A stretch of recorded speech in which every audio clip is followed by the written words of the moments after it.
আজকের দিনটা ছিল আমার আরামের দিন, কারণ বড় আপার বাসা থেকে আমার বড় ভাগ্নে বউ আমার জন্য ইফতার পাঠিয়েছে।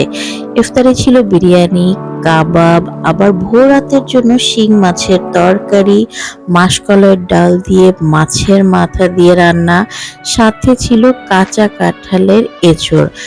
এই প্রত্যেকটা রান্না এত মজা হয়েছিল, মানে মাশাল্লাহ, আমি কি বলবো। বাচ্চাদের জন্য ও আবার আলাদা করে চাউমিন রান্না করে পাঠিয়েছে। আল্লাহ ওকে অনেক ধৈর্য দিয়েছে, ও অনেক রান্না করতে পারে মাশাল্লাহ।